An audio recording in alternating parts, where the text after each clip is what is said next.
My name is Charlie Condon, and I'm going to be talking about using R in Terra. So R is a really powerful language, especially for manipulating large data sets, and Terra makes it really easy to process through large amounts of data. So it makes for a really good combination. I'm going to go through using R in a notebook and then setting up a Docker image to run in R script. I'm going to go through preparing a WDL to run in R script and then running R code in a WDL task command section. So actually putting the code in a WDL and running it. Let's get started. The first one, R in notebook. Not all R scripts should be put into a WDL. If you're putting it into a WDL, you're really wanting it to run as like a batch job on a lot of different samples or files. So notebooks are good at interactive analysis of specific data. So this could mean plotting or doing some quick filtering. If you have a couple of jobs like that you want to interact with the data, then a notebook is great for that. It's kind of a more quick and dirty approach. Yeah, and notebooks are also really good for building and testing scripts. So before you just like write and throw your R script into a WDL, you could maybe write it in a notebook and test it to make sure it works first there. To do this, it's easy. You just, on Terra, you go to the notebook tab, create a notebook, and then that'll prompt some things. And then you also need a cloud environment. So when you hit create a notebook, it'll prompt this, and you'll need to assign a name to your notebook and then select a language like R. And then your cloud environment, you just have to make sure you have a configuration with an R version. So the default works great, has R 4.1, and then you can set the CPUs that you want, your memory, and your disk. So you can create that, and you have your notebook, which is perfect for, again, interactive analysis or like testing and building scripts. Before putting a script in a WDL, ask yourself, do you need the script to run in a pipeline as a batch job? Do you need it to be a universal script to process through lots of sample data? If yes, then I'll go through now putting an R script in a WDL. All right, so once we're done, the R script will be able to read in files. So it'll read in the files that you provide it through WDL. It'll be able to use R packages, and I'll show you how to load these packages onto a Docker image to lead to a quicker runtime in the task. And then I'll show how to write output files. So the script will be able to write output files that WDL and then Terra can recognize. And then the script will also be configurable with variables. So the R script, you can just pass it Terra or WDL variables, and it can use those and do anything that R can normally do. So this is kind of a big picture. We have Terra, which can pass information to WDL, which can pass that same files, outputs to the Docker image. So each task in a WDL can have its own Docker image, and this is where you would actually run your R script on your image. I'll show first how to install an R version and R packages on your Docker image using a Docker file. And then I'll go through how to set up and localize files and variables within the WDL and how to set up your outputs so that your R script can output to WDL. And then I'll show on Terra also how to set up files and variables and sample data that you can pass to your WDL and then onto your R script. First step, preparing the Docker image. Docker is a popular container brand, and a container is just packages of software that contain all of the necessary elements to run in any environment. You can dock to a pre-made image, dock to a container, and this is actually the easiest way to get started and run an R script in a WDL, is you just dock to an image that has a version of R installed. So you can like dock to rbase 4.1, for example, and then just run your script. But if you want to preload your image with packages so that the WDL doesn't have to install those every time, then you're going to need to create your own Docker image. That's done with a Docker file. This is a base Docker file example. You can see up here, we're pulling from an Ubuntu version. So you could also pull from like RBase 4.1 and build off of that. But this is just like a ground up tutorial to show you that it's really not too hard to install the R version and install anything you want using a Docker file. So we start with our Ubuntu version. And then here we're installing some basic Ubuntu packages. That's like zip, unzip, make, things that you might want to use on your image within your WDL, or that your R package might rely on. They might also use these packages. And you can see these two lines here are just for this app command. They make it non-interactive. So that means it won't prompt yes, no questions or location questions, which you can't actually answer. You can't say yes or no when you're building a Docker file. If this prompts one of those questions and you don't have this, it'll get stuck when building. And then down here, these lines are just installing an R version, R 4.1. So yeah, that's a base Docker file. And then in order to use this, the file itself has no use.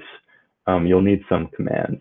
So the first step would be to create a Docker Hub account and install Docker Desktop. These are both simple, easy to Google, quick to do. And then once you have that, you can then use these Docker commands. So this first one, Docker builds, you set your Docker Hub ID, which is just your Docker Hub account ID, and then a Docker image. So this could be any name you want for your image. And then this builds your Docker image based off the Docker file in your current directory. So you would take this file and save it to a directory, and then navigate to that directory within your terminal. And then you can run this command and it'll build your image. Once you have your image built, you can then run it. So this Docker run command pulls up the image in a terminal interface, and it has the same name here. So then this will pull up a terminal where within the terminal, within the image, you'll have all this stuff installed. You'll have these Ubuntu packages, this R version, and you'll be able to run R commands. And then once you're satisfied with your image, you can then push it to Docker Hub and tag it. And this is a necessary step if you want to use your image in a WDL. In order for it to find the image, it'll need to be pushed to Docker Hub. We've now built this base image and it has an R version installed on it. So we have our Docker with an R version, but we still need R packages. So that's the next step, is installing R packages via Docker file. So there's two methods to this. The first one up here is installing them one at a time. So these are just lines within the Docker file. And you can see, let's go through a line. So we're saying run R. This is running an R command, and the command is install packages. So it'll install this data table package. Dependencies equals true will automatically install all the R package dependencies that this package relies on. And then this is where it's getting the package from. This will just install the packages when you build the Docker file. And then the other method is installing via a .r file. So we'll take these same lines right here and put them into a separate script file. So a .r file right here, it's called packages.r. And then we add this file to our image, our current directory, set the directory, and then we run the script. So these two are equivalent. This will run and install all these packages. The reason why you might choose one over the other is each of these lines actually boots up a separate image. So it'll boot up an image with all of the previous lines, all of the previous information on it. It's slightly more efficient to have less lines and do it this way, but it really doesn't matter. It's not that big of a difference. And the reason why it does that, why it boots up an image each time, is for caching purposes. Either method works. I kind of like this one because it shows you all of the packages right there in your Docker file, and you don't have a separate script to look through. So a critical step here is the package dependencies. So this R packages, these are the ones you want. These are the ones that your script needs to run. But these packages have dependencies. So these are other R packages that these packages need in order to run. Sometimes these have their own dependencies, so it creates kind of a loop. And then both of these R packages and these R packages rely on Ubuntu packages. And all of this reliance complicates Docker creation. And on top of that, documentation on which Ubuntu packages are required by specific R packages, that can be hard to find. So that's another layer to the complication. The first step would always be to try Googling, try to find out the Ubuntu packages that you need for your R1s to run. But if you can't, or if you find that your packages aren't working, then there is a solution, and it's these anti-conf errors. When we're building an image, we have in terminal, we type the docker build commands, and then we run the image with a terminal interface. We can then use this terminal. So we're running an R command, and that command is just right here, install packages.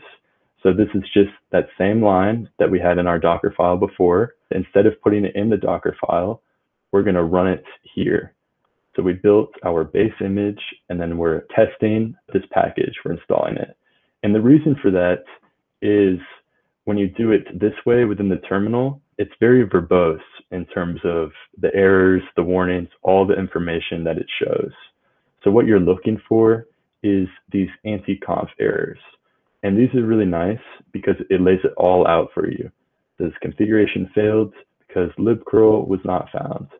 So libcurl, that's a package that this R package relied on, and it wasn't loaded onto our image because we didn't tell it to. And it says right here, try installing libcurl, try installing this Ubuntu package.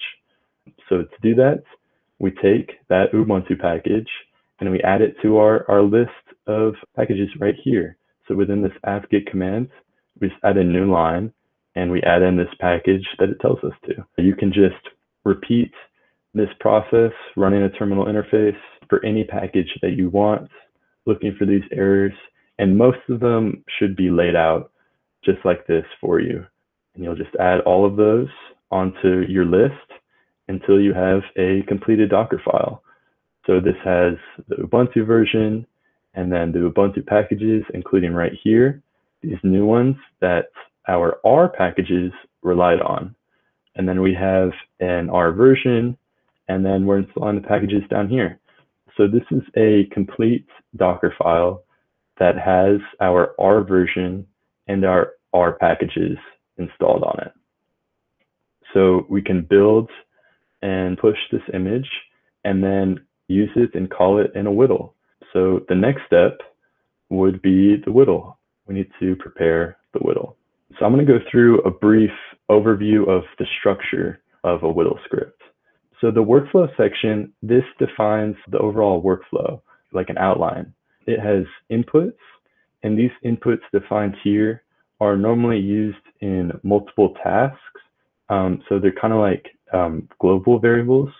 And then the workflow section also has outputs, and these are the outputs kept from the run of the entire workflow. So these are the ones that you'll see on Terra that you'll want to keep.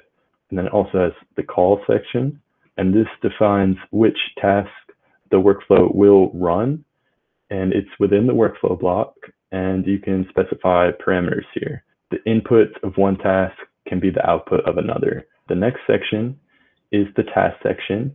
So you call a task, and then the task section defines all the information necessary to perform an action. So this has inputs and outputs. The inputs must have types like string or file, and then the outputs are the values to be exposed after a successful task run. And then we have the command section. So this is where everything is done. All of the processing of a WDL is done within the command section. This defines what will be executed in the environment. You can run Bash, R, Python. It's where everything is done. And then the last section is the runtime section. So this defines runtime information for the task. It's where you set your Docker image. So you can pass your Docker that you made as an input variable, and you set it in the runtime section. And this will just boot up and load to your image with your R version and your R packages on it. And that's how your R script can run every time without having to load those. So you also set your memory and your disk and your CPU here, which you can see all have defaults right here that you can also change on Terra. Again, here's an example of setting up an input Docker image. You can see this is that image that I created. It has my Docker Hub ID, the image name, and then a tag, latest. So this is the latest version of this image. I set it in the workflow input section. I set this variable, whitelist filter Docker, to my image. And then within the call input section, I am transferring this kind of global variable to the task. It's now kind of a task variable. And you can see string whitelist filter Docker over here. This is equal to this value.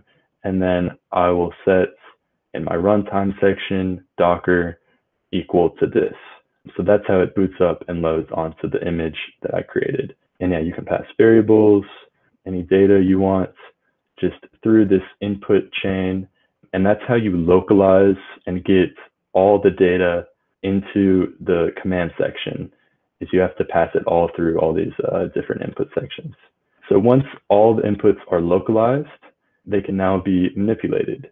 For example, we have this input and we can unzip it.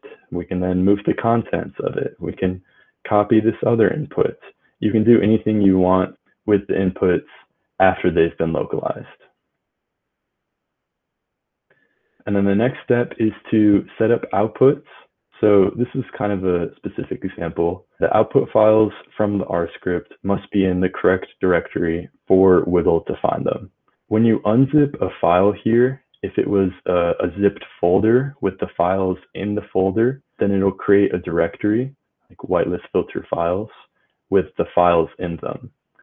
So here, before I run my R script that uses these files, I move the files out of this folder into my current directory. The reason for that is if I left them in the directory and just ran the R script, it would have sent the outputs also to this directory. So then WDL, when it looks for this output here at the bottom, it won't see it.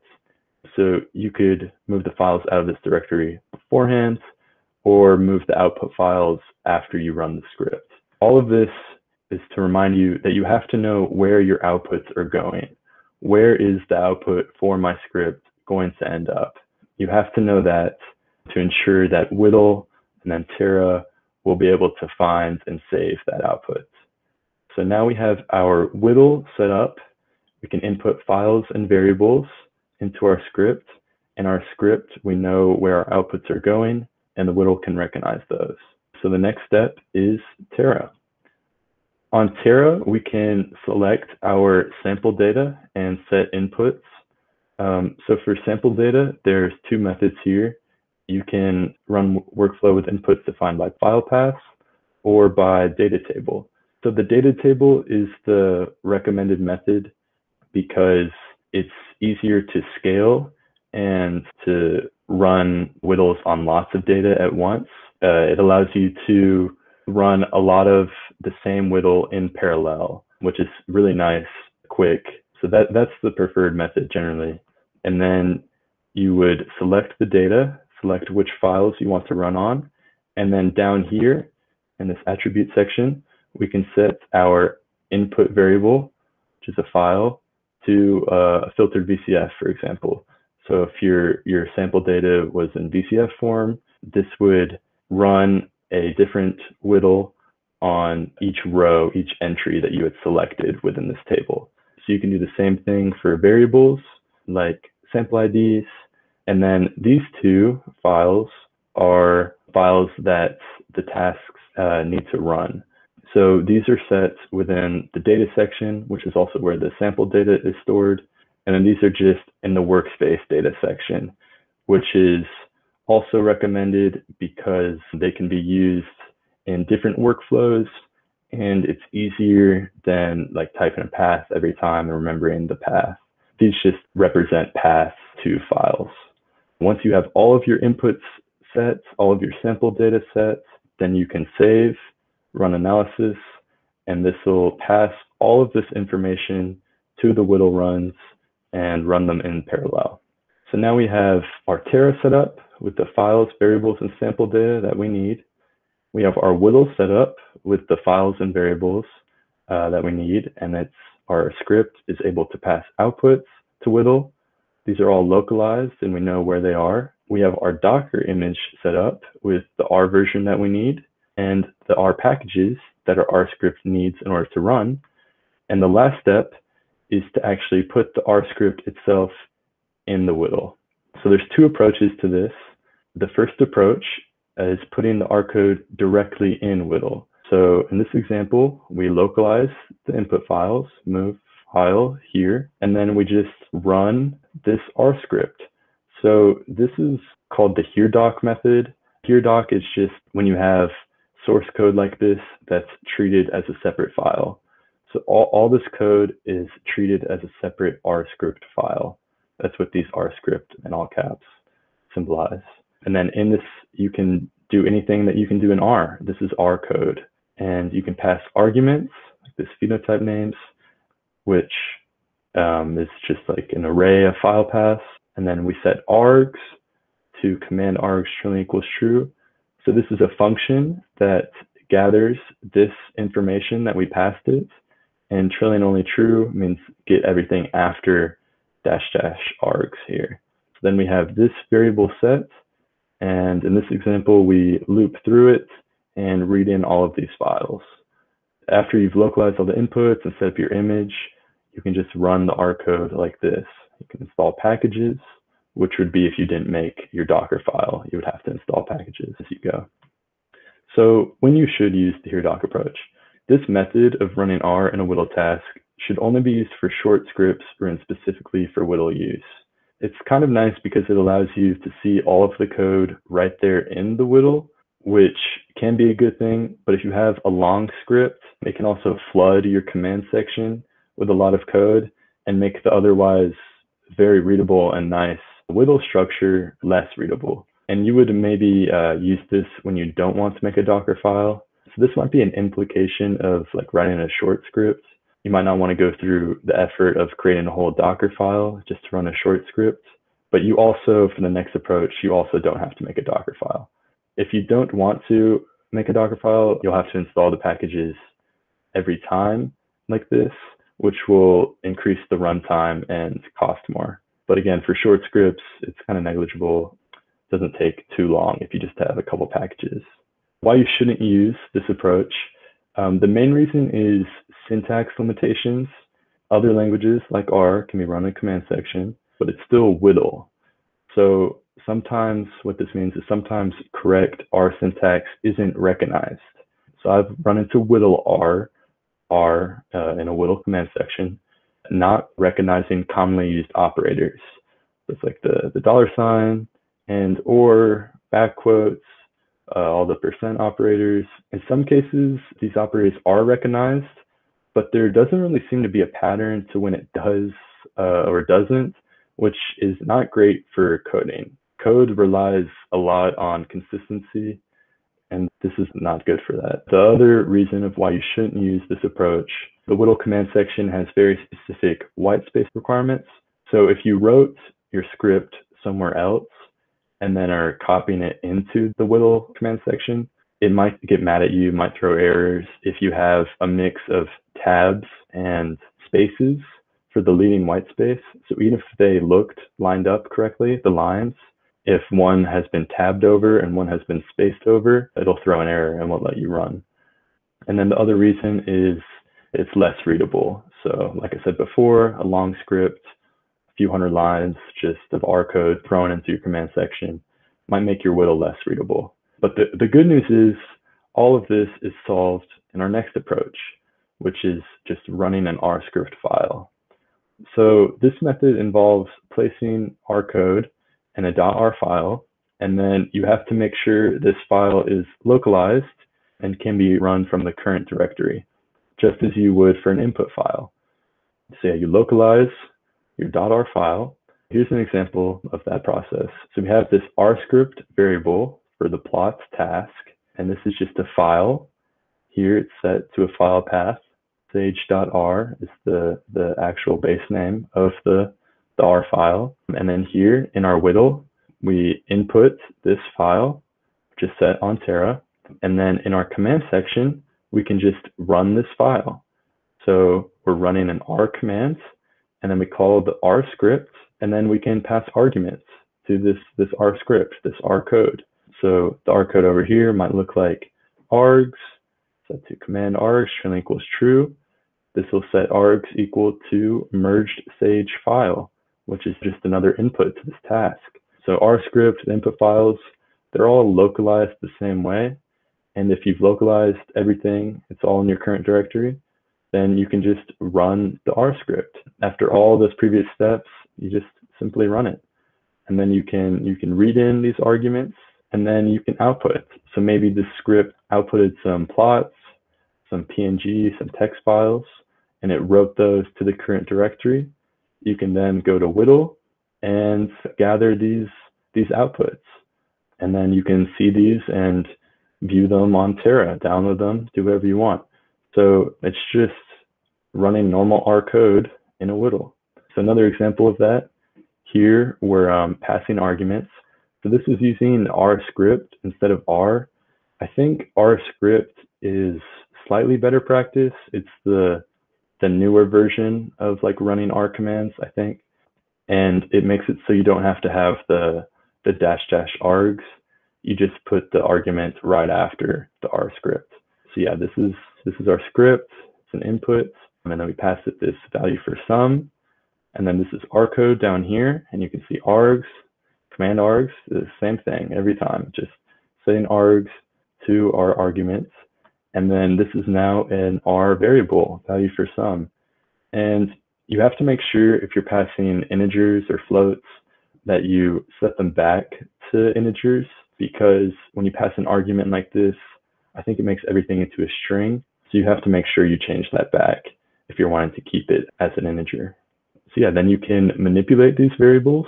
So this value for sum, which is equal to 5, was passed and set to an R variable, which we can then manipulate it. So here we're adding 5 to it and setting some value equal to that. So some value is now 10. And then maybe we want to make a data frame with this. So we have a column called input value, which is set to value for sum, which is 5. And then we have a column called added value, which is hard-coded, set to that 5 value. And then we have a column called sum value, which is set to 10, added together. So now we have this data frame, and then maybe we want to write the data frame. So we take this object and we write it to a file with a path name value sum table.txt. So this just writes the object to the current directory, and then we can access that file in WDL. So right here we have a file variable that's set to that same path. So now WDL has access to this output that we generated through our code, and then we can pass this to Terra and then download and view it for ourselves. After you localize everything, it's just a matter of calling the commands and passing your arguments. All the previous steps, building the Docker image, that's all the hard stuff.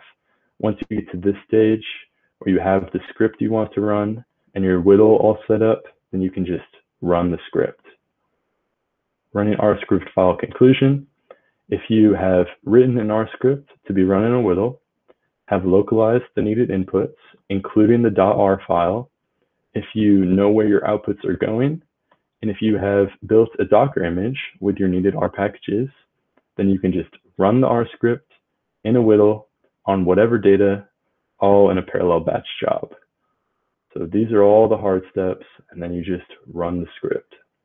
A couple side notes, you can run Python scripts the same way. So Python, call the Python script, pass the arguments, and then also these scripts, they take up a good amount of memory. So keep this in mind for memory defaults in the WDL task. If you find that your task with an R script is failing, it could be a memory issue. So you can just up the memory. So we started with this big picture with Terra and WDL and Docker and your R script. And then we showed how to set up your Docker image with an R version, R packages, how to pass files and variables to the R script, and how your R script can output to WDL, how to set up files and variables and sample data on Terra and eventually pass those to your script, and then how to actually put your R script in a WDL. So these are all the steps to get the script that you want to run in a WDL. And it's now able to read in files, use R packages, write output files, and it's configurable with variables.